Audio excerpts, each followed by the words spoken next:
Welcome to சோலை சாய் சமையல். இன்றைய வீடியோவில் பழுவக்காய் சாம்பார் தான் வைக்க போகிறோம். அது ரொம்ப டேஸ்ட்டாக இருக்கும், ரொம்ப மணமாகவும் இருக்கும், எல்லாருக்குமே ரொம்ப பிடிக்கும். வீடியோக்குள்ளே போகிறதுக்கு முன்னால் ப்ளீஸ் நம்ம வீடியோவை முழுமையாக பார்த்துட்டு கமெண்ட்ஸ் பண்ணுங்கள். வீடியோவை ஸ்கிப் பண்ணாமல் பாருங்கள். வாங்க வீடியோக்குள்ளே போய் பழுவக்காய் சாம்பார் எப்படி செய்கிறதுன்னு பார்க்கலாம். இந்த காய் தான் பழுவக்காய்ன்னு சொல்கிறது. ஊர்களெல்லாம் கிடைக்கும், கொடியில் விளையிறது தான் இது.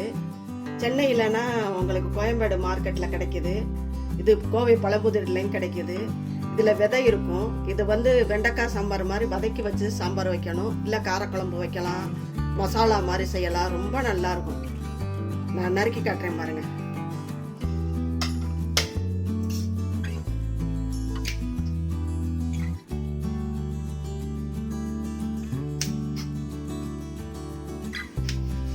சின்னமாக இருந்தால் விதை இருக்காது, உங்களுக்கு பெருசாக இருக்கா கண்டு விதை இருக்கும்.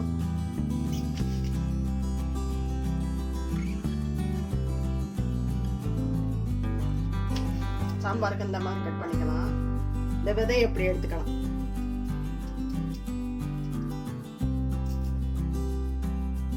இந்த மாதிரி கட் பண்ணிக்க வேண்டியதான். நல்லா இருக்கும், ரொம்ப மணமா இருக்கும் இந்த சாம்பார். பழுவக்கான்னு சொல்லுவோம். சென்னையில எல்லாம் என்ன சொல்றாங்கன்னு தெரியல.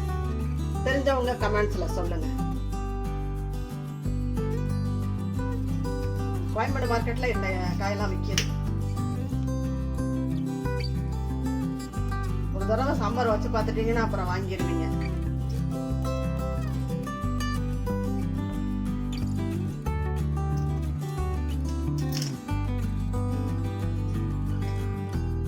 இதே மாதிரி எல்லாத்தையுமே அரிஞ்சு வச்சிருக்கேன் பாருங்க. நம்ம காயை வதக்கி விடுவோம். காய் வதக்கறதுக்கு இந்த மண் சட்டியில ஆயில் ஊற்றிக்கலாம்.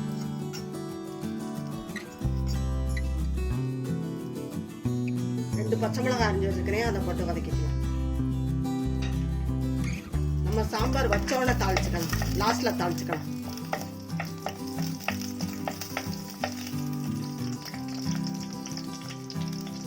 இதுல சின்ன வெங்காயம் உரிச்சு வச்சிருக்கேன் பாருங்க, இதையும் போட்டு வதக்கிக்கலாம்.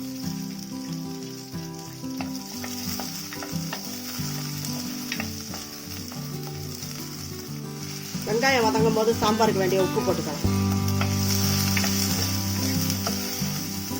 இந்த டயத்துல அரிஞ்சு வச்சிருந்த காயையும் போட்டு வதக்கிக்கலாம்.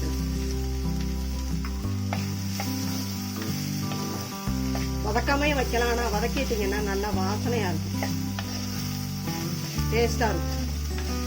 இந்த காய் கூட ரெண்டு தக்காளி, பெரிய தக்காளியா அரிஞ்சு வச்சிருக்கேன், அதையும் போட்டு வதக்கிக்கலாம்.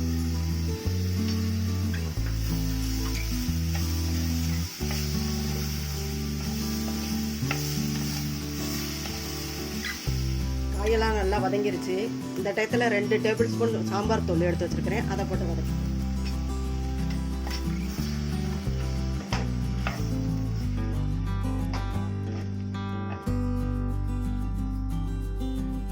இந்த அளவு புளி எடுத்து கரைச்சி வச்சிருக்கிறேன், தண்ணி ஊற்றி கரைச்சி வச்சிருக்கிறேன், அதை ஊற்றிக்கலாம்.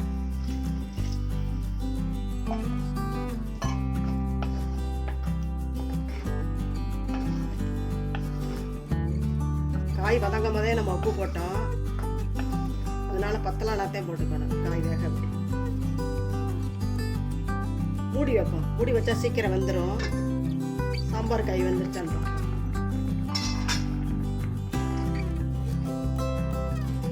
காய் சீக்கிரமே வந்துடும், 10 நிமிஷத்துலாம் வந்துடும். நல்லா வெந்துருச்சு பாருங்க.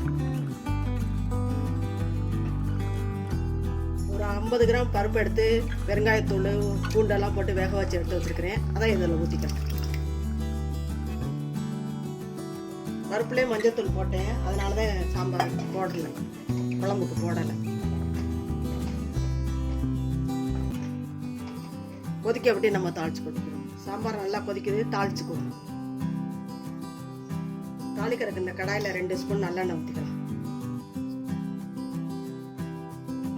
எண்ணெய் காஞ்சிருச்சு, கடுகு போட்டுக்கலாம்.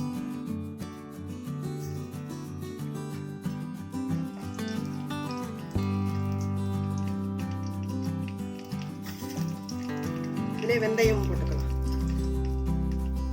ஜீரகம், சோம்பு போட்டுக்கலாம்.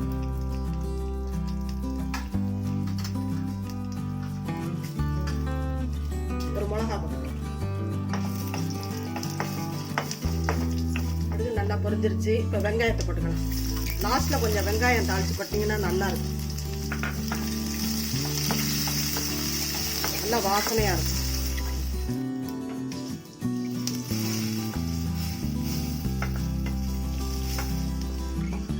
லாஸ்ட்டில் தாளித்து போட்டினா நல்லாயிருக்கும். நாங்கள் சாம்பார்லாம் லாஸ்ட்டில் தான் தாளித்து போட்டோம். ஒரு கொதி வந்தோடனே ஸ்டவ் ஆஃப் பண்ணிக்கும். சாம்பார் நல்லா கொதிக்குது, கொத்தமல்லி இலை எடுத்து வைக்கணும்.